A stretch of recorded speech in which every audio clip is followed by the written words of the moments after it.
minutes, 4 points, 5 rebounds, 2 blocks. Landon Wolf, 11 points, 4 rebounds, 2 assists. We'll take questions from the group. And then can you go through and describe that 4-point play you had that sort of fired up the crowd?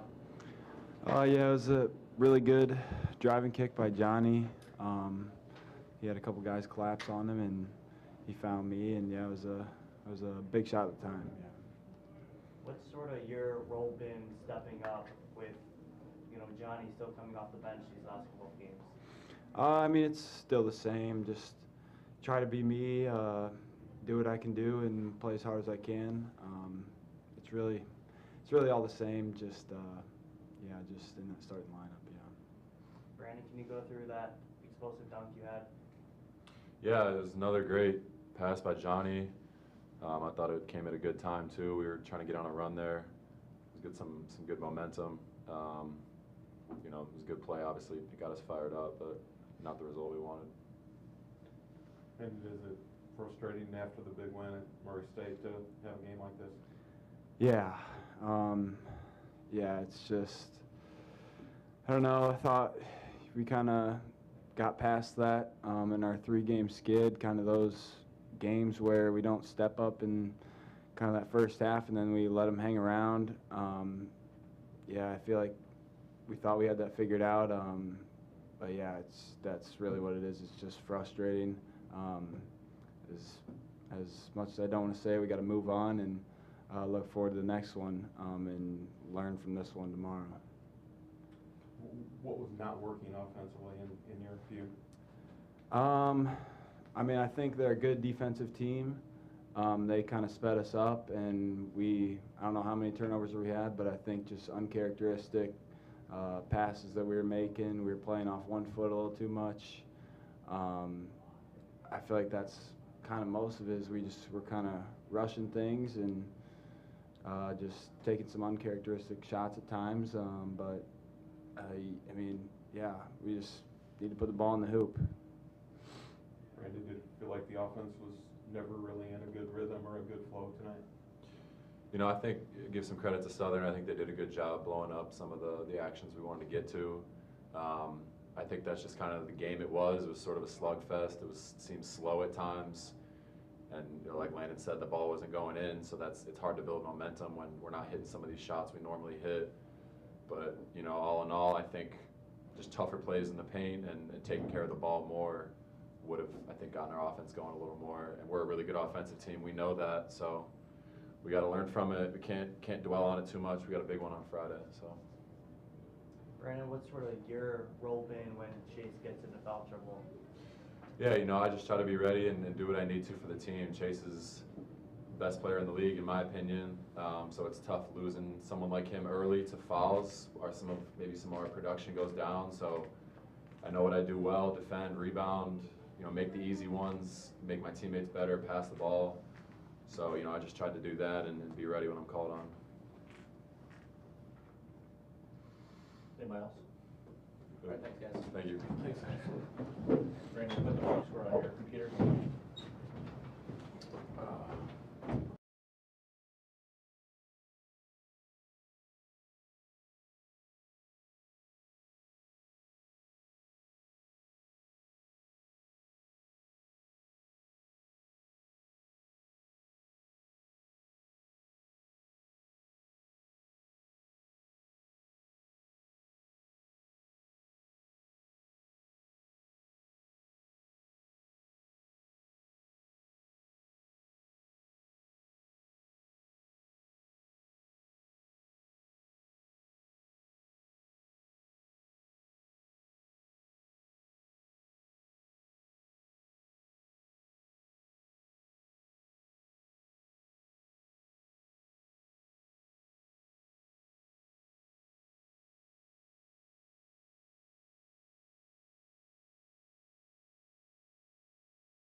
All right, Coach, a tough 4-point loss today. Can we get your thoughts on the game? We'll take questions from the group. Yeah, first of all, congratulations to Southern Illinois. I'm not the kind of loser that refuses to credit our opponent. They certainly made more plays than we did tonight, and we were very uncharacteristically poor on the offensive end tonight. We've had one other night this year that was very reminiscent, I thought, of tonight, and we just couldn't pull ourselves out of it. So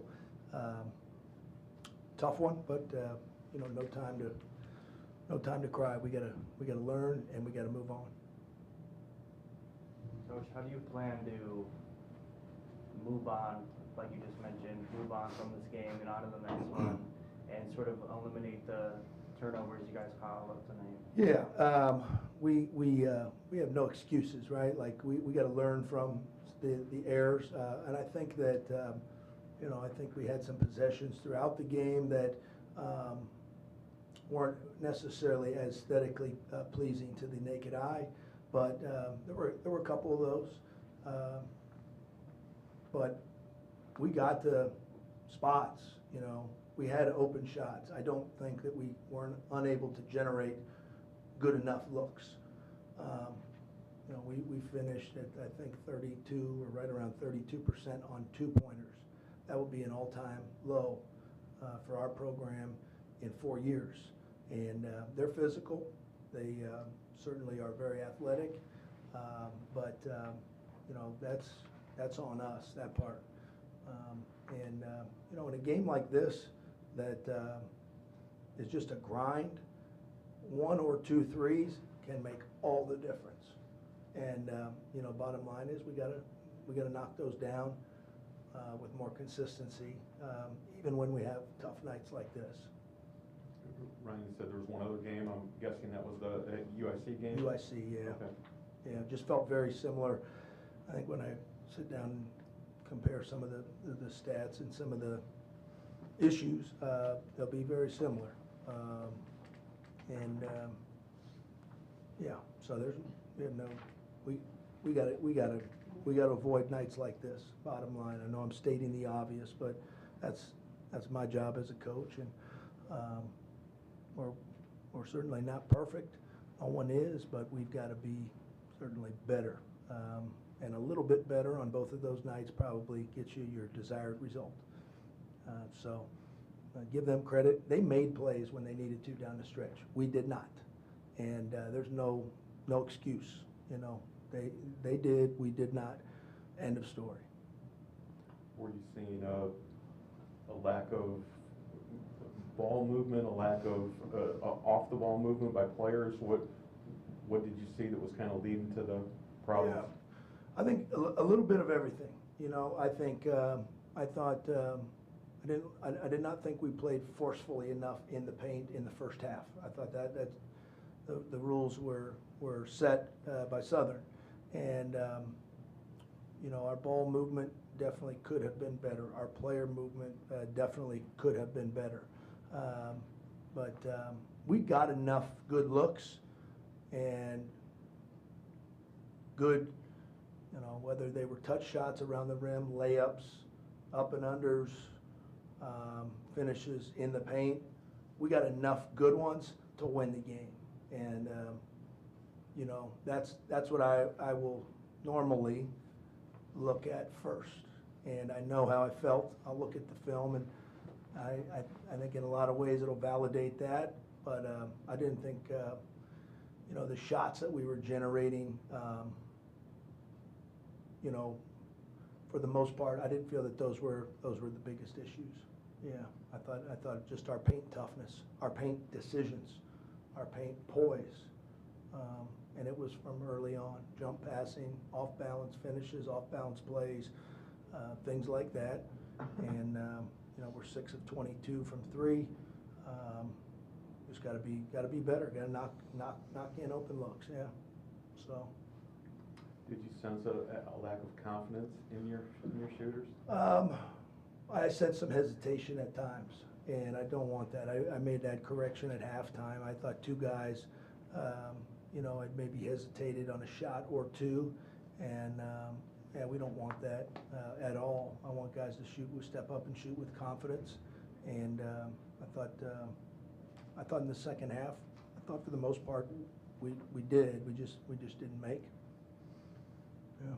Can you touch on the decision to sit Bowden and Johnny tonight?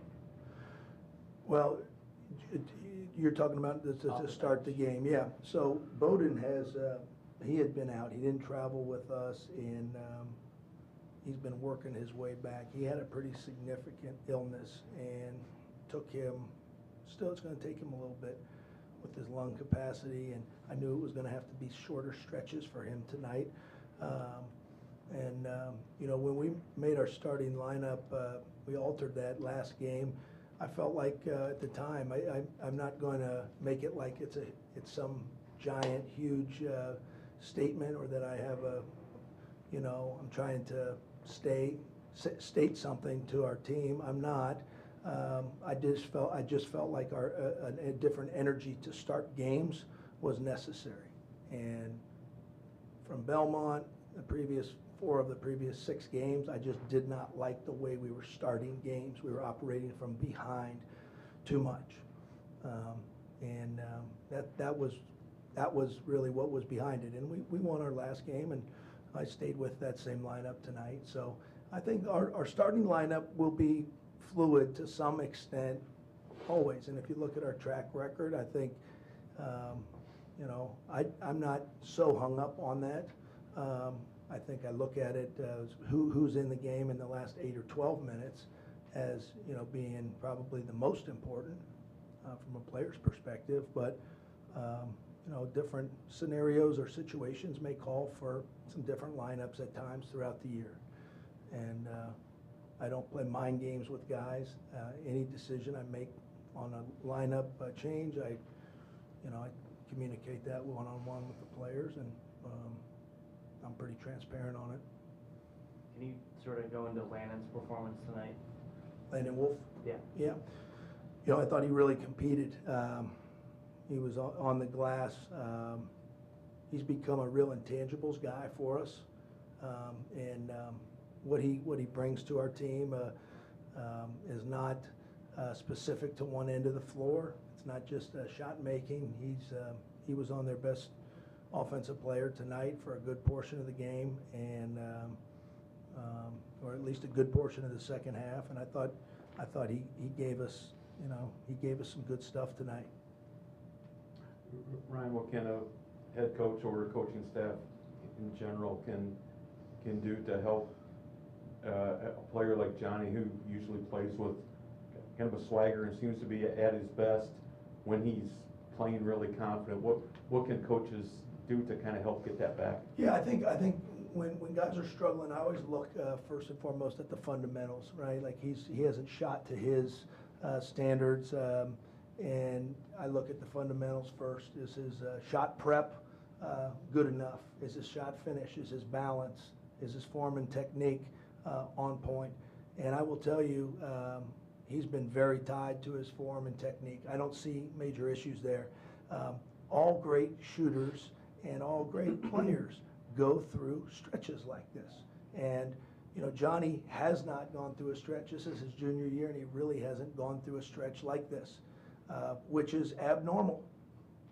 Most juniors have gone through stretches that are really difficult, and it speaks to his consistency. So continuing to encourage, continuing to believe, and not overthinking it, right? Just you're going to make the next shot. And I think once he finds his rhythm and groove, he'll be back to being the same old Johnny. I've been through and seen, you know, many similar stretches from guys over the years. All coaches do. And, you know, I want him to play with that confidence and that swagger. But you know, some of that comes from, you know, making shots or finishing plays, and I get that. But I will tell you, like, through this, the type of teammate that he's been, the way he shared the basketball, go check his assist numbers. You know, he has impacted the game well beyond just his shooting. His 2-point percentage is normally, on most nights, very impressive. He has found ways to impact the game in other ways, and he'll be fine. Johnny will be fine. I've had no doubt about that.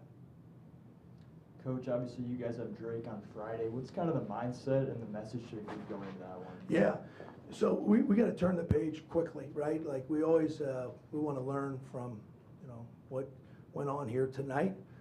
But in these circumstances, games come quickly. And in league play, you got to have a strong chin and a short memory. And we've got to stick and move tomorrow. That starts tomorrow. I told the team in there we have no excuses. I think we all know we didn't perform to our standards, and that was certainly not the best version of our team out there tonight. But we got to perform on game night, and I believe in this team strongly. Even in the toughest moments, I believe in this team strongly. We've had 2 nights that were very abnormal, and we got to fix that, right? As coaches, we got to fix that. As players, we got to fix that. But to say I would ever get down, no way. We got to learn, and we got to continue to grow and improve. These tough moments, if you channel them right and keep your earmuffs and blinders on and ignore any of the outside opinions, thoughts, or noise, they can harden you in a way that can be very beneficial to what's next. So we got to be strong-minded and strong-willed in these moments. All teams go through really difficult moments that are very frustrating, and that's what this is, obviously, for us. Thanks, Coach. Thanks, guys. Thank you, Coach.